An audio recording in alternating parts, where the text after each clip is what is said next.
ruh akan dimasukkan alam barzah. Wa min waraihim barzakhun. Dia akan dimasukkan dinding yang tebal. Orang syariat mengatakan barzah. Barzah itu maknanya dinding. Dinding yang tebal. Gak bisa keluar. Kan ada lagu ben malam Jum'ah ahli kubur podo muli nang wis. Mohon maaf aku gak merotes tapi kurang setuju. Mboten protes tapi kurang setuju. Gak dijelasno ahli kubur yang bagaimana yang isok mulih. Ternyata mereka yang bisa pulang dia sebetulnya tidak hidup. Sebetulnya dia tidak mati. Cuman pandanganmu ae mah sebetulnya dia hidup. Tapi kita tidak tahu kalau dia hidup. Inilah yang Allah kasih izin. Cara guru-guru akhirat kita itu termasuk di samping tabi'ina sholihin, termasuk aulia, termasuk para rasul. Baru. Tapi nek sing dimasukkan di dalam alam barzah sing gelap tadi.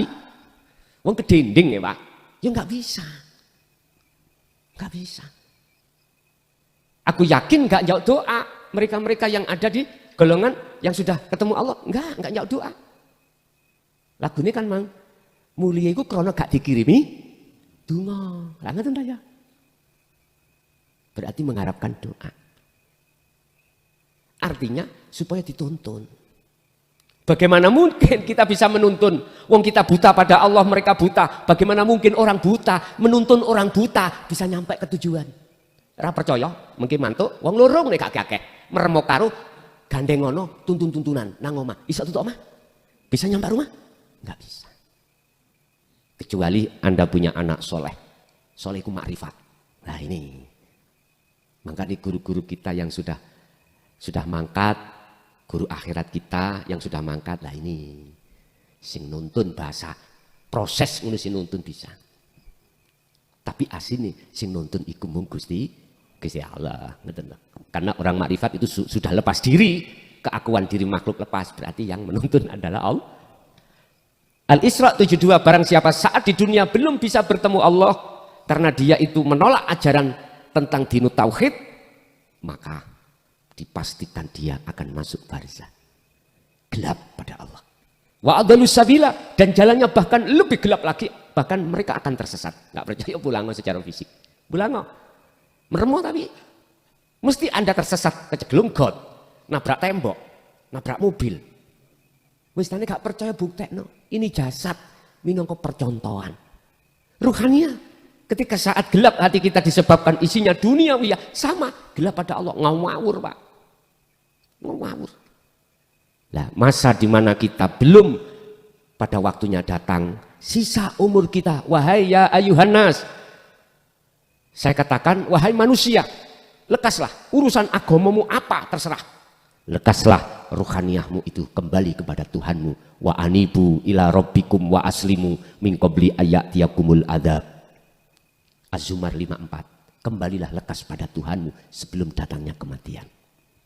Jikalau tidak kau lakukan, tsummalatun sorun, ruhaniyahmu tidak akan dapat pertolongan. Ya ini pun. Sengsara, aku sengsara, sengsara, sengsara. Ya udah, qad aflahal, qad khosiral ladzina kadzabu. Pun terserah. Memang saya akui Pak, jenengan menangi masa di mana ini diajarkan terang-terangan. Kami mulai tahun 76, waktu ibtidak kelas 4 itu tidak seperti ini. Sampai kemarin tahun 2014, kami mendapatkan keterangan tentang ngaji rasa niki, ilmu tauhid ini. Sanepan tok, bingung, ndas iki Pak. Tanya gak boleh, dikon ngrungokno tok. Ternyata wong kula pernah meksa nakoi takok tentang Allah terhadap Mbah Khozin Pondok Ringin Agung Kediri. Kula dipisui Pak. Pisuan iku DANCOK. Nggih. Wis sampean maca dhewe niku. Nggih, kula dipisui ning ngarepe tiyang kathah. Masalahnya kula tanya ning ngarepe wong akeh. Niku tanggal 15 Syawal. Sekitar tahun 93. Beliau masih sugeng. Lah, Mbah Khozin itu memang tokoh tasawuf Pak. Di samping dia itu ahli ilmu falah, juga ahli ilmu tauhid. Saya tanya, Mbah, wujud Gusti Allah iku pundi, Mbah? Sing yo napa? Mboten dituduhaken iki, mboten. Langsung misuh niku wau. Ngarepe tiyang kathah. Kula nggih wedi-wedi ndredeg, Pak. Tapi kula yakin misuhe beliau itu tidak koyok misuhe wong muring-muring. Aku yakin misuhe niku jelas bikin barokah. Muring-muringe guru akhirat iku, Pak, terhadap kita bukan godop, tapi barokah. Ngaploke, ngiloknoni, ngongkoni, iku sebetulnya walaupun berat, iku sebetulnya barokah pada kita. Ternyata apa, Pak? Setelah itu kula dibisi. Nger, jam 12 bengi kok rini yo teko pondokmu. Pondok kula wonten Sumbersari. Mbah Fakih mlaku mrene liwat sawah. Wis ngoten niku sanepan, Pak. Tapi murid mboten saged ngertekno. Ya liwat sawah mlaku nggih ngoten niku. Bah ana ula bah ndak. Wong jaman niku listrik dereng wonten. Tasik diesel ngeten teng pondok. Akhirnya kula nggih jam 12 rawuh. Kira-kira jaraknya 2 kilo, Pak. Padahal nggih wonten dalan sing enak, Pak, aspalan. Kula dikengen lewat sawah. Ternyata apa maksudnya, Pak? Kita diajari guru-guru akhirat kita menghadapi problem-problem yang sulit dipecahkan. Problem gak enak, anak loro bojo minggat. Gawenan niki yang ngono sepi. Lah, itu jalan. Wis diikuti mawon, diliwati mawon. Lan jenengan akan lolos dan tidak tergantung ati sampean wis ketata rasane apa durung. Nek wis ketata mesti aman. Ternyata apa beliau? Jawabnya terakhir. Mek ngeten. Ger. Gusti Allahmu iku gak padha mek Gusti Allahku. Ning ati langsung kaget, Pak. Woi berarti Gusti Allah akeh yo. Gusti Allahmu iku akeh, Gusti Allahku mung ahad. Kula nggih mboten wani takon maneh kok dipisui maneh. Mboten. Nggih Mbah, mek ngoten tok sendika Mbah. Tapi nggih akhir diterangke. Ning atimu ana gambare wong wedok, yaiku Gusti Allahmu. Ning atimu ana sok rumangsa alim, yaiku Gusti Allahmu. Ning atimu ana gambar macam-macam urusan duniawi, yaiku Gusti Allahmu. Lah sing dimaksud Gusti Allahku iku ahad. Urip iki ngene. Pun nyandak won kula. Akhirnya nek kuwi kurang percaya nggih. Bukaan surat Al-Hadid ayat 3.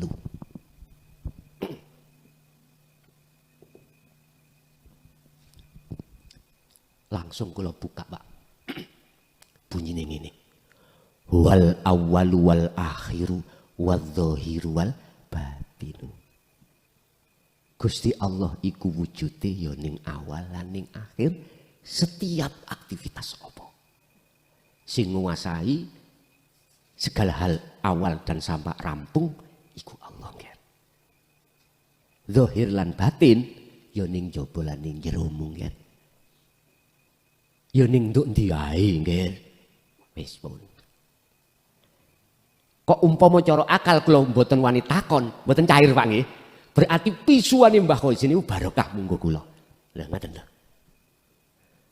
Terakhir Mbah kula mboten sampean tutuk sandal lah. Kula malah ngoten terakhir. Mboten sampean tabuki sandal kula siap. Ngoten niku diguyu. Diguyu. Lho ora usah, wis ndang bali nang pondok. Iku lho bali. Padahal mboten angsal, Pak. Dalu melewati jam malam itu keluar dari pondok tanpa ada seizin dari pengurus. Tapi kula mboten. Nekat-nekat, resikune kula digondol. Nek konangan mesti digondol, nek gak ya wis gak. Dadi kula nekat, bondo nekat berangkat tengene pondok Ringin Agung. Akhire kula mulih ya pengurus galuk sing ngruh, akhire mboten digondol. Nah, wis aman ngoten. Ngoten niku nggih, guru-guru kita. Sanepan. Kita sudah enak, Pak. Untuk zaman sekarang, masa sekarang sudah digelar secara terang-terangan, tapi jangan enak-enak. Ditenono. Perkara nek wis digelar secara terang-terangan, rasuwe. Apabila kaum itu masih tetap mengingkari, walaupun itu diberikan secara terang-terangan dan mudah, apa yang terjadi? Saya akan berai, Pak, gak ngaji. Udah tugas saya sudah selesai. Akhirnya apa?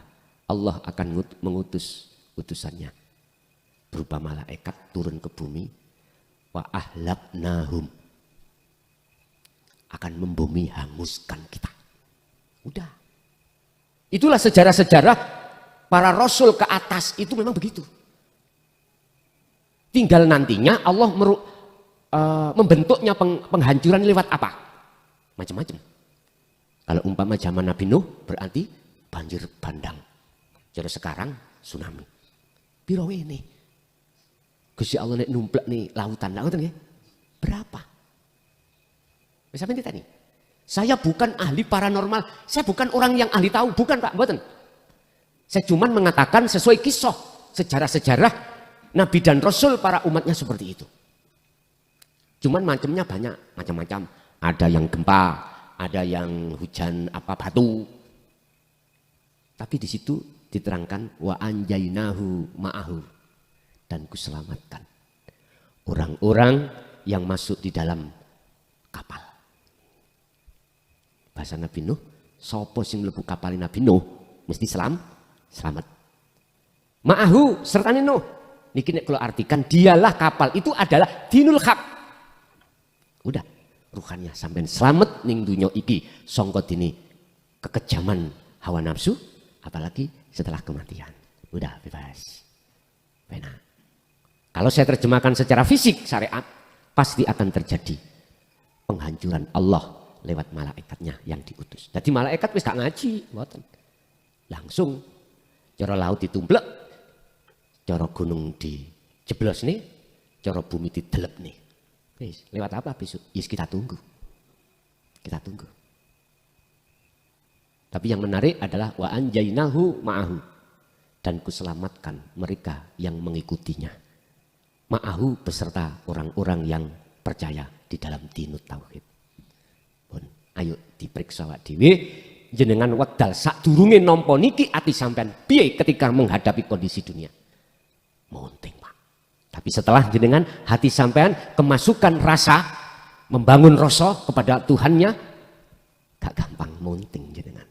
Walaupun besok apa yang dimakan sekarang gak ada, betul gampang monting. Sebab ayatnya sudah jelas, ala inna auliya Allah la khaufun alaihim walahum yahzanun.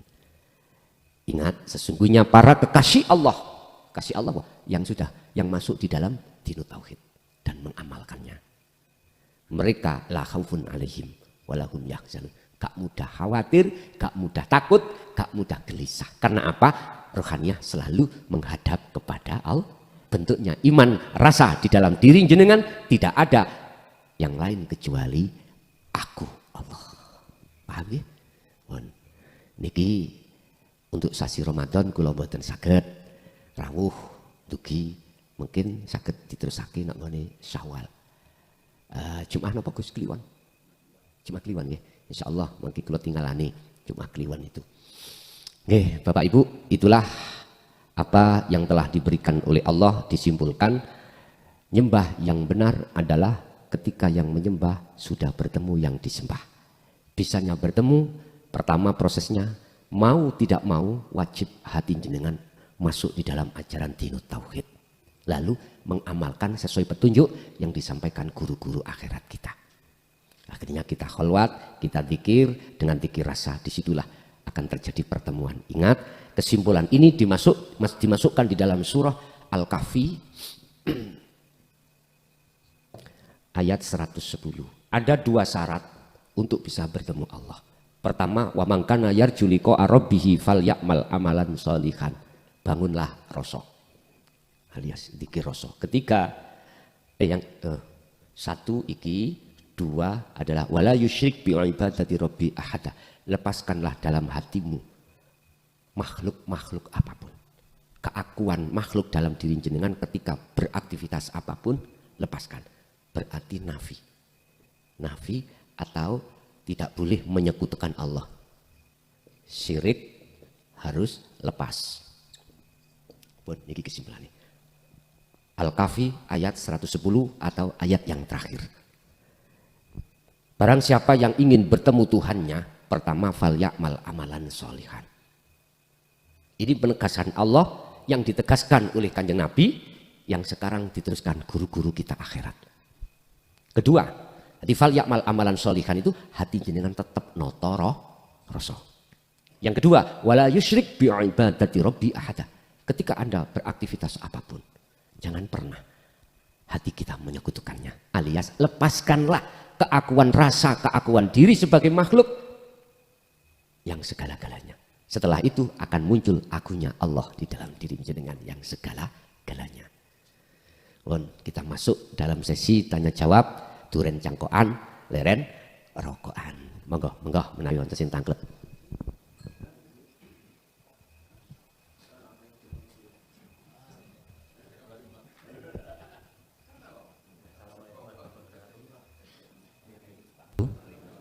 Mohon maaf Kiai kalau tanya saya nanti keliru. Ini untuk sholat itu tidak pernah khusyuk, selalu ingat yang di dunia. Ini mohon diberi penjelasan untuk zikir biar bisa khusyuk, itu zikirnya ayatnya ayat apa gitu. Oke, matur nuwun. Saged kula gosok nggih.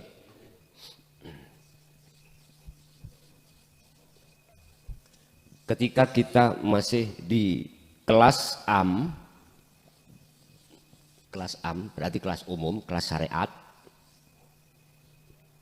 kita dididik dikenalkan Allah itu hanya nama, okay?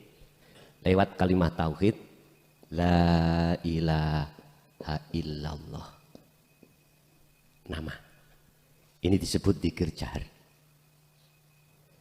Setelah itu kita dikenalkan sifat Allah. Nomor 2, la ilaha illa huwa. Ini biasanya itu diajarkan di thariqah muktabaroh. Pertanyaannya, apakah aku harus wajib masuk di kumpulan-kumpulan thariqah muktabaroh itu? Jawab saya relatif. Sebab hakikat thariqah jalan itu semua aktivitas ikut thariqah, termasuk sholat, ikut thariqah sebetulnya. Kita sejak kecil itu sudah dididik tentang syariat dan thariqah, Pak. Sebetulnya saya tidak bicara thariqah muktabaroh di luar niku lho nggih. A sampai Z enggak. Lah ini untuk noto jasad, jasmani. Biasanya orang kalau sudah sibuk noto iki dipikpikno, lupa dengan noto rasa. Di sini kita akan dikenalkan la ilaha illa anta. Setelah itu kita sampai pada tauhid la ilaha illa ana. Inilah pengajaran ruh hati. Jenengan lautannya bagaimana saya sholat itu bisa khusyuk, mau tidak mau la buddha, wajib orang kena orang jenengan kudu masuk di dalam pengajaran dinu tauhid. Akan dijabarkan tentang anta. Anta itu kamu, engkau berarti di depan jenengan. Jenengan akan dipahamkan wujud Allah itu dekat, ya ini. Akhirnya hati sampean lewat rasa itu akan sambung. Lewat iman itu akan sambung. Kalau ini terus menerus berlaku, maka anta ini sudah tidak ada. Tadi kan anta, ana, lah dua toh. Jadi anta, ana sudah tidak ada. Yang ada bukan ana sing mau, nyatane ana sing mau, sing saya tidak bisa menyebut. Umpama bahasa tak sebut, ana, ingsun. Prakteknya bagaimana?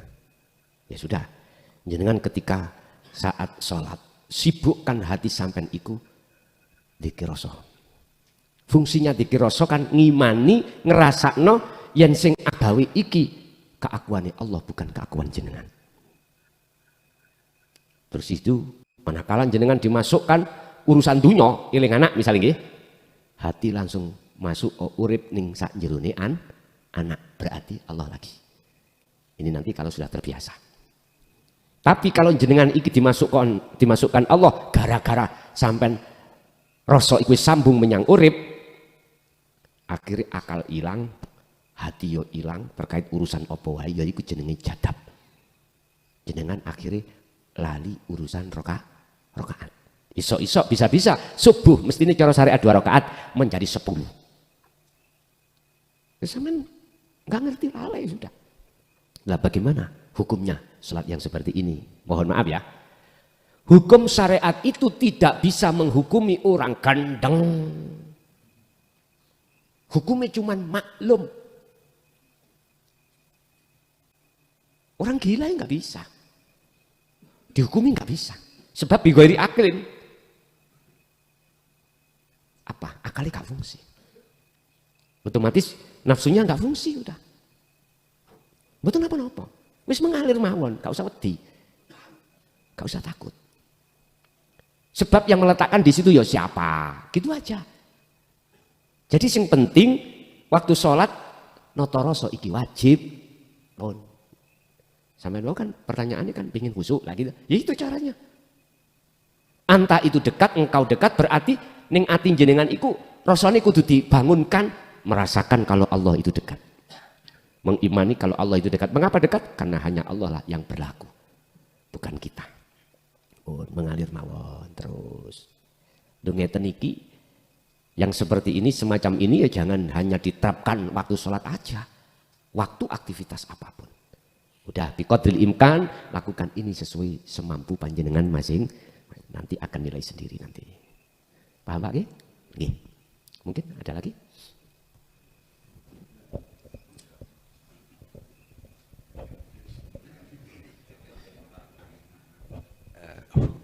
Assalamualaikum warahmatullahi wabarakatuh. Waalaikumsalam. Saya ajeng letak-letakan kalau rogo itu bisa sakit, roh itu bisa sakit tidak. Terus, Kalau rogo bisa sakit, iya. Kalau roh Bisa sakit enggak? bisa sakit enggak? Iya. Ngoten nggih. Terus yang kedua, jiwa niku napa, roh niku napa? Ngoten nggih. Cekap semanten. Matur nuwun. Jiwa dan ruh. Jasad ini bisa sakit. Entah sakit udun, entah sakit kutil. Pertanyaannya, ruh ini apakah bisa sakit? Fi qulubihim maradun fazadahumullahu maradoh. Bisa. Roh itu juga berpenyakit. Lah penyakitnya roh, nyun sewu. Di dalam jagati ati itu ada pohon, Pak. Pohon. Pohon ini macam-macam. Pohon A buahe jenenge hasud. Pohon B buahe iku jenenge riya. Pohon C buahe iku takabur. D sampai terus ada semua intine sifat-sifat yang dicela Allah. Itulah penyakitnya hati. Sebab apa? Kok di jagatnya hati itu ada pohon yang berbuah seperti itu? Karena si roh itu ngatekno, mengikuti bisikan-bisikan nafsu di dalam dada kita. Apa sih bisikan nafsu itu? Inna nafsa la amaratum bisu. Yang dibisikkan nafsu terhadap ruhaniyah itu cuma satu. Apa? Berbuat jahat pada Allah.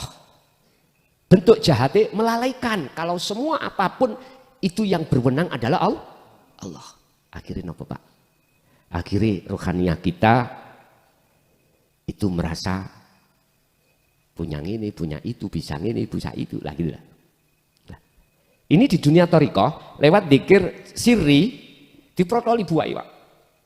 Hatinya dikongkon dzikir terus sirri Allah, Allahu, Allahu, makin manci urip, urip. Nah, ini kalau tidak disertakan dididik la ilaha illa anta atau dzikir rasa, buai logrok dino iki meneh muncul maneh. Tidak akan habis. Sehingga mohon maaf bertorikoh lewat manapun dan puluhan tahun pun nggak bisa buah dari pohon-pohon itu nggak muncul lagi, nggak bisa. Lah terus biar nggak muncul bagaimana? Walladzi arsala rasulahu bil huda wa dinil haq aidinu tauhid. Ini kita harus masuk di dalam tauhid la ilaha illa anta dan ana, hakikat menuju makrifat. Harus masuk di situ. Kalau itu sudah jenengan leboni terus sampai melakukan dzikir rasa, maka bukan memetik buah. Iki dijebol. Pohon ini laksana seperti itu. Tatkala pohon itu keakuan diri kita, ya, sudah lepas, sudah dijebol, otomatis nggak akan keluar buah. Ora percaya? Sampai duwe wit pelem, ben taun niku lak ngewoh to ya. Pingin gak ngewoh gampang. Begon pelem itu jabutan sangka dene lemah. Garing-garing dhewe bongko. Enggak akan muncul buah pelem. Saged diterami nggih? Sama. Selama kita sudah masuk di dunia la ilaha illa anta, wilayah anta, pasti akan sampai ke ana. Jikalau kau jenengan iki mang sudah noto dzikir rasa, mesti bisa sampai makrifat. Al-halat iku nek dawuh ngeten, Pak. Ana al-haq. Niki tajem lho niki. Ana al-haq. Laisa fi jubati ilallah. Ini gara-gara niki al-halat penggal. Saya adalah kebenaran. Al-haq, saya adalah Allah. La ilaha illa ana. Di situ ada surat Al-Anbiya ayat 25 niku. Nggih, Al-Anbiya. Beliau mengatakan ana al-haq. Saya adalah Allah. Al-haq itu dimaknai kebenaran. Kebenaran itu jatuhnya hanya pada Allah. La fi jubati illallah. Tidak ada di dalam jubahku iki sarung kecuali Allah. Bagi orang yang nggak paham, menuduh al-halat itu ngaku-ngaku sebagai itu, padahal tidak. Nyata no Allah kebenaran pada secara dohir iki. Cuman wae berhubung orang itu melihat al-halatnya, maka dia menuduh al-halat ngaku-ngaku Tuhan. Padahal jikalau tidak ada Allah di dalam diri al-halat, nggak mungkin al-halat bisa ngucap itu. Sing ngucap itu sebetulnya Allah. Cuman nggak diterang ini akhirnya salah paham, loh, ngoten loh. Pertanyaan apa Rasulullah juga dulu menyatakan ini? Iya. Al-Anbiya 25. Wa ma arsalna min qablika mir rasulin illa nuhi ilaihi annahu la ilaha illa ana fa'budun. Wis, ini gak percaya mbuh. Allah dawuh, Muhammad, aku tidak pernah mengutus utusan sebelum kau Muhammad, termasuk dirimu. Kecuali harus membawa wahyu intiku iki, wahyu yang paling inti. Berupa apa? La ilaha illa ana. Tidak ada Tuhan yang wajib disembah kecuali aku loh. Aku bahasanya. Fa'budun, supaya mereka kau ajak menyembah aku. Allah, huwa, tinggal ana, iki marifat. Udah.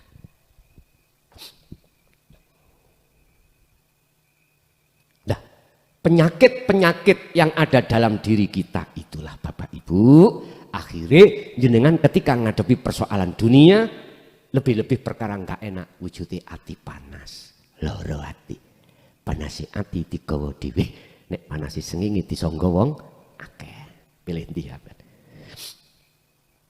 Itulah penyakitnya hati. Yang kedua, apa perbedaan jiwa dengan roh? Ya ayyatuhan nafsul mutmainnah, irji'i ila rabbiki radiyatan mardiyah. Di situ substansinya adalah irji'i ila rabbiki, irji'i ila rabbiki. Ini Pak substansinya. Wahai jiwa yang tenang, itu panggilan Pak. Boten disebut ruh, dereng, jiwa dulu. Wahai jiwa yang tenang, mutmainnah, irji'i, kembalilah kau ila rabbiki, terhadap Tuhanmu. Irji'i adalah kata perintah. Mengapa diperintah? Karena jiwa belum kembali kepada Tuhan. Kalau sudah kembali, mengapa harus diperintah? Logikanya seperti itu.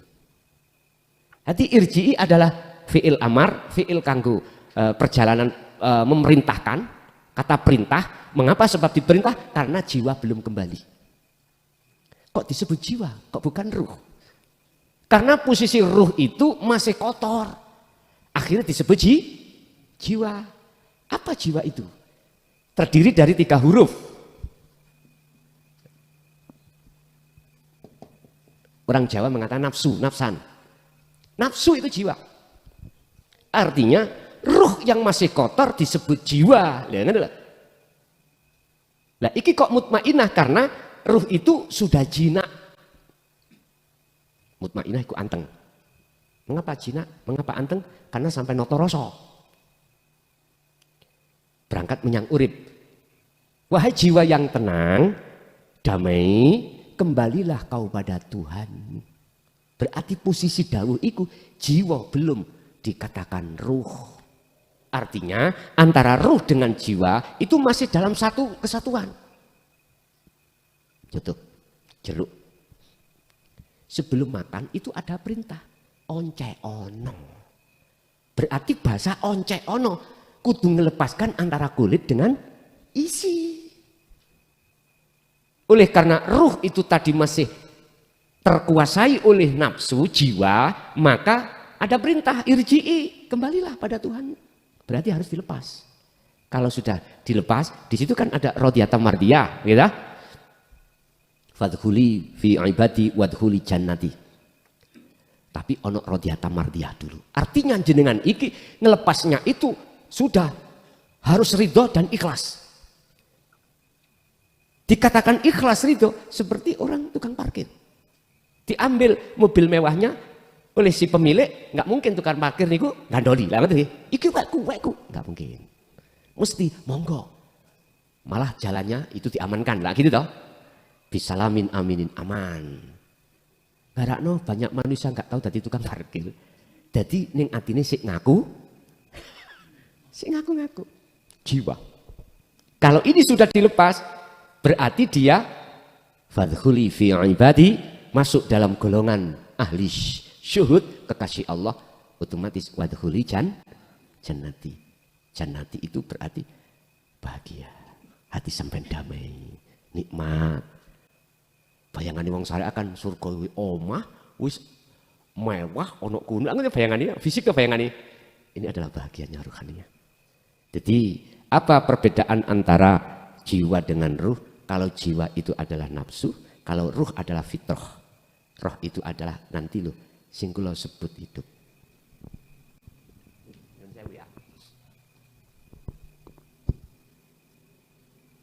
Mesti sana ya. Tergantung jenengan memahami ya Allah. Begini. Allah sing bukan jeneng. Ya. Manifest ganti nama Nur Muhammad. Nur Muhammad manifest ganti nama Ruh. Ruh manifest ganti nama Insan. Insanul Kamil, ono jasad, ono roh. Sebetulnya Pak, ini ya ini ya ini ya ini. Mengapa harus ada nama-nama ini? Ini proses di dalam Al-Quran, innalillahi. Sekarang bagaimana proses yang kedua, wa inna ilahi roji'un. Dikatakan kembali dan bertemu Allah. Hilang. Ngomong apa ini? Ya wis iku. Inilah al-haq, kebenaran. Yang tidak bisa diganggu gugat. Yang tidak bisa terbantahkan dengan ilmu apapun.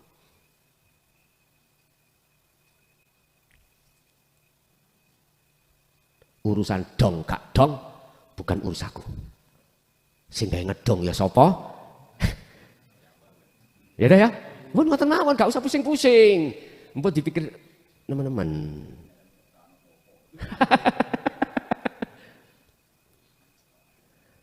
Kembali pada pertanyaan yang kedua. Berarti jiwa adalah nun vaksin yang disebut nafsu. Dan nafsu kembali kemana? Kalau nafsu kembali ke taholi, berarti itulah inna nafsala amaratum bisu, jelek. Tapi ilama rohima rabbi, ada nafsu yang dirahmati. Apa? Nafsu diri, ingsun. Diri itu ingsun. Kalau ingsunnya Allah, sudah itu. Itulah yang kumaksud bila suwarin wa kalamin walafdin. Is tanpa nama, tanpa sifat, tanpa suara. Gimana?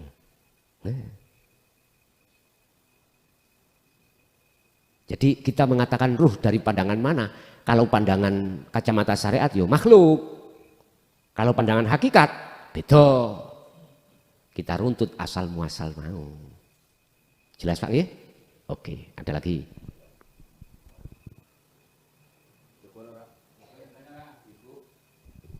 Ibu-ibu, wonten. Sampun. Bapak Ibu hadirin jamaah rahimakumullah, itulah apa yang telah diberikan Allah terhadap diri kita masing-masing terkait penjabaran cara untuk menyembah dan bertemu Allah yang benar miturut versi Al-Quran bagaimana sudah kita dapatkan. Lah untuk selanjutnya kita harus tetap mengikuti apa saran-saran petunjuk dari guru-guru akhirat kita, yaitu selalu notoroso dengan bentuk falyakmal amalan solihan. Selalu hati disibukkan terhadap dzikir roso untuk sambung menyang Allah Subhanahu wa taala. Mudah-mudahan ilmu itu menjadi ilmu yang bermanfaat dan ilmu yang berkah terhadap kita dan keluarga kita, anak keturunan kita ila yaumil qiyamah. Wabil khusus ila ruhi ila arwah Ibu Rumiati binti Rasdi wa Bapak Mayar nggih bin Narto Slamet wa farallahu lahuma wa kafir anhuma wa adkhalhuma ila rahmatika ya Allah bi ghairi hisab. Lahumul Fatihah. Alhamdulillah.